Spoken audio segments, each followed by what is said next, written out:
आज का जो टॉपिक है हमारे पास वो है सेल डिवीजन। सेल डिवीजन किसे कहते हैं? सेल डिवीजन कहते हैं कि आपके पास एक सेल है, उसको आपने डिवाइड करना है। जब एक सेल को आप डिवाइड करते हो तो वो दो में चेंज हो जाता है। बिल्कुल ऐसे ही है जैसे कोई अगर पेंसिल है या कोई आपके पास कोई पेज है, उसको आप टीयर करते हो तो वो दो में डिवाइड हो जाता है। सेम केस है, पेरेंट सेल होगा जो डिवाइड होगा और दो में चेंज हो जाएगा। जो दो बनेंगे नए उन्हें कहेंगे हम डॉटर सेल। यहाँ पर एक डेफिनेशन लिखी हुई है जनरल सेल डिवीजन की। क्या है कि वो एक ऐसा प्रोसेस है जो एक सेल को डिवाइड कर देता है दो डॉटर सेल में। जो सेल डिवाइड होगा उसे हम पेरेंट सेल कहते हैं, और जिन दो के अंदर वो डिवाइड होगा उसे हम कहते हैं वो डॉटर सेल है। पेरेंट सेल है वो, उसके अंदर जो डीएनए है वो रेप्लिकेट करेगा। डीएनए रेप्लिकेट करना क्यों जरूरी होता है कि हमारे पास 46 क्रोमोसोम हर ह्यूमन बीइंग के अंदर होते हैं। अगर ये 45 या 48 हो जाते हैं तो वो ह्यूमन बीइंग्स नहीं रहते। हर स्पीशी के अंदर स्पेसिफिक नंबर ऑफ क्रोमोसोम्स होते हैं। इसलिए यहाँ पे जरूरी है कि आपका पेरेंट सेल है वो डीएनए रेप्लिकेशन करेगा।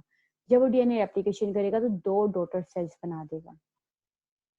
लेकिन आपके पास सेल डिवीजन के सारे प्रोसेस से पहले एक और प्रोसेस होता है जिसके अंदर क्या होता है कि आपका पेरेंट सेल के जो क्रोमोसोम्स हैं वो डुप्लीकेट होती हैं। वही बात यहाँ पर डीएनए जो रेप्लिकेशन लिखा है इसी को वो कह रहा है। यहाँ पे क्या होगा, आपके पास क्रोमोसोम्स डुप्लीकेट होंगे। इसको हम कहते हैं इंटरफेज। इंटरफेज का क्या मतलब है? ऐसी फेज जिसके अंदर आपके पास सबसे पहले पेरेंट सेल जाता है, वहां पे अपने आप को रेडी करता है वो सेल डिवीजन के लिए, इसलिए हम इसको इंटरफेज कहते हैं। इसके अंदर दो तरह के प्रोसेसेस होते हैं पूरे सेल डिवीजन के अंदर। एक होता है न्यूक्लियर डिवीजन, दूसरा होता है साइटोकाइनेसिस। न्यूक्लियर का नाम से श्योर है जब उसका न्यूक्लियस डिवाइड होगा दो में, इसे हम कहते हैं न्यूक्लियर डिवीजन। साइटोकाइनेसिस का मतलब नाम से श्योर है, साइटो मीन साइटोप्लाज्म। साइटोप्लाज्म जब डिवाइड होता है उसे हम कहते हैं साइटोकाइनेसिस। एक्चुअली आप एक सेल होता है, सेल में न्यूक्लियस होता है, न्यूक्लियस जब डिवाइड होगा वो न्यूक्लियर डिवीजन में चला जाएगा। लेकिन जो सेल के अंदर साइटोप्लाज्म है, जब वो इन्विजिनेट करेगा या डिवाइड करके आपके दोनों सेल्स को अलग अलग कर देगा, उसे हम कहते हैं कि वो हमारे पास साइटोकाइनेसिस है। यहाँ पे आपको नजर आ रहा है ये दरमियान में जो है ये न्यूक्लियस है, ये साइडों पे जो व्हाइट कलर में आएगा यहाँ पे साइटोप्लाज्म होगा। पहले ये न्यूक्लियस हाफ हाफ होंगे रेप्लिकेशन के बाद, और उसके बाद ये जो साइटों पे व्हाइट कलर का है सर्कल के अंदर ही ये साइटोप्लाज्म है, ये हाफ हाफ होगा और इस तरह से दो बनते जाएंगे। इसे हम कहते हैं न्यूक्लियर डिवीजन और साइटोकाइनेसिस। ये तो दोनों प्रोसेसेस के पार्ट से, लेकिन इसकी दो तरह की टाइप्स होती हैं, माइटोसिस और मियोसिस। माइटोसिस का मतलब होता है एक सेल ने दो डॉटर न्यू सेल ही बनाने हैं बस। लेकिन मियोसिस का मतलब होता है कि एक सेल से चार नए बन सकते हैं। तो हमने सेल डिवीजन तो पढ़ी है कि सेल डिवीजन मतलब है एक ने डिवाइड होना है, लेकिन एक डिवाइड होकर किस में चेंज होगा? एक से दो, दो से तीन नहीं। आपके पास एक से दो, दो से चार, चार से आठ, ऐसे डिवीजन होती है। तो मियोसिस में क्या होता है? एक से चार, चार से मजीद कितने चार बनते जाएंगे। तो इसको हम कहते हैं कि हमारे पास सेल डिवीजन जारी है।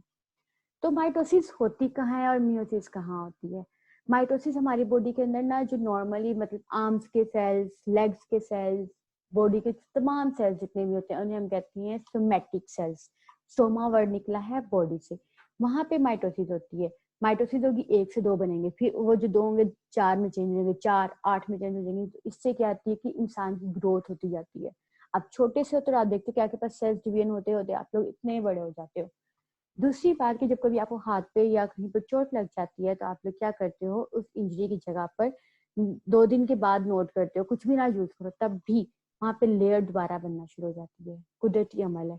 ऐसा क्यों होता है कि वहां पर माइटोसिस होती है, वहां के जो सेल्स होते हैं वो अपने आप को रेप्लिकेट करना शुरू कर देते हैं। वहां पे माइटोसिस होना शुरू होती है, अपने आप को डबल करना शुरू होते हैं, एक पेरेंट सेल से दो बनना शुरू हो जाती है।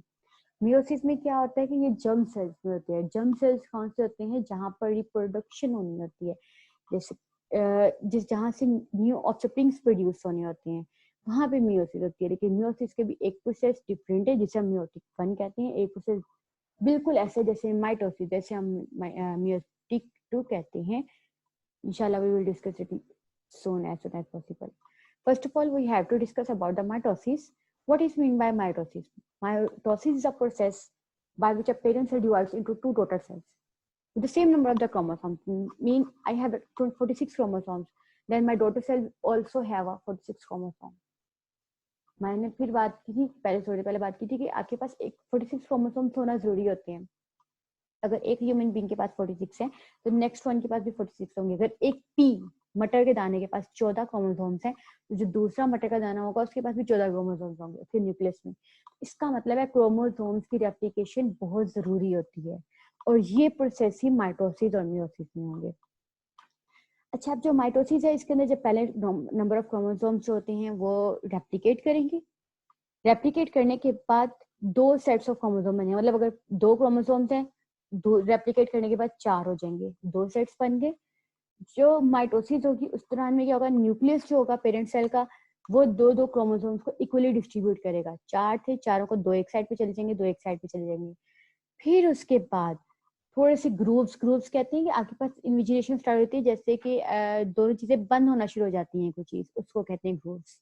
वो राइज होंगी साइटोप्लाज्म के दरमियान से, और क्या करेगा, डिपेंड करेगा कि सेल डिवाइड होगा टोटल सेल में कि नहीं। और सेल डिवाइड होता है और उनके पास अलग अलग न्यूक्लियस ही होता है। तो ये जो नीचे वाले तीन रोज हैं या 3 पॉइंट्स हैं, ये आपके पास प्रोसेस है कि इसमें हो क्या रहा है। और जो फर्स्ट पॉइंट है ये इसकी डेफिनेशन है, माइटोसिस से आपके पास दो डॉटर न्यूक्लियस आए हैं। लेकिन इन तीनों पॉइंट्स में क्या, मेरा दोनों के पास अपने अपने क्रोमोसोम्स हैं, दोनों के पास साइटोप्लाज्म की वजह से डिवीजन साइटोकाइनेसिस हुई है, तो साइटोप्लाज्म की डिवीजन हुई है और फिर वो सेपरेट हुए हैं, और दोनों के पास अपना अपना न्यूक्लियस है। ये एक छोटी सी डायग्राम है आपके पास है। सबसे पहले इंटरफेस, इंटरफेस के अंदर क्या आपको नजर आ रहा है कि एक सेल है, सेल के अंदर दो क्रोमोसोम्स हैं, फिर उसके बाद एक छोटा सा न्यूक्लियस है।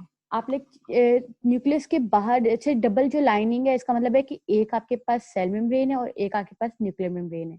न्यूक्लियर मेम्ब्रेन खत्म होना शुरू होती है, न्यूक्लियस फिलहाल खत्म होगा और क्रोमोसोम्स होते हैं वो डबल होना शुरू होते हैं, यहाँ पे डुप्लीकेशन हो जाती है। इंटरफेस में हमने पढ़ा था कि डीएनए रेप्लिकेट करना शुरू कर देता है, डुप्लीकेट करना शुरू कर देता है। अब यहाँ पे आपके पास क्या है कि यहाँ से सेंट्रियोल्स निकले हुए, ये छोटे छोटे फाइबर नजर आ रहे हैं, ये जो अंदर ये लाइनिंग आ रही है इसको हम स्पिंडल फाइबर कहते हैं। ये क्या करेंगे, अपने आप को क्रोमोसोम में ऐसे अरेंज कर देंगे, जो क्रोमोसोम का दरमियान वाला पॉइंट जहाँ पे ये मिल रहे हैं इसको हम सेंट्रोमियर कहते हैं, इसमें से गुजरेंगे। बाद में क्या होगा कि ये इनको भी सेपरेट करते जाएंगे। अच्छा, ये एक प्रोसेस है, इसको हम नाम जो देते हैं, जो यहाँ तक का फर्स्ट 2 लाइन इंटरफेस के बाद तक का, जिसको हम कहते हैं प्रोफेज।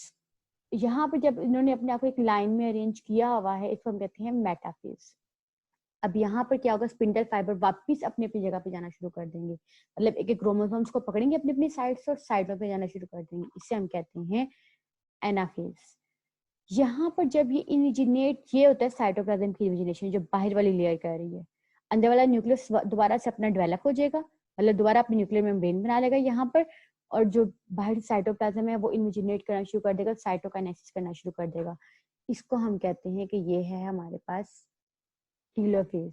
लेकिन टीलोफेज यहाँ पे कंप्लीट होती है जब वो कंप्लीटली सेल डिवाइड हो जाते हैं। अब आपने एक चीज नोट करनी है, जो आपके पास फर्स्ट सेल था पेरेंट सेल, बिल्कुल उसी तरह से है आपके पास टोटल दोनों सेल्स। दोनों के पास, इसके पास दो क्रोमोसोम्स नजर आ रहे हैं तो इनके पास, इसके पास अलग से 2 होंगे, इसके पास अलग से 2 होंगे। ये है हमारे पास माइटोसिस का प्रोसेस, जिसमें बिल्कुल पेरेंट सेल की तरह आपके दोनों डॉटर सेल्स होते हैं और सेम नंबर ऑफ क्रोमोसोम्स होंगे, सेम नंबर ऑफ न्यूक्लियस होगा, इनमें कुछ भी चेंज नहीं होता। Thank you.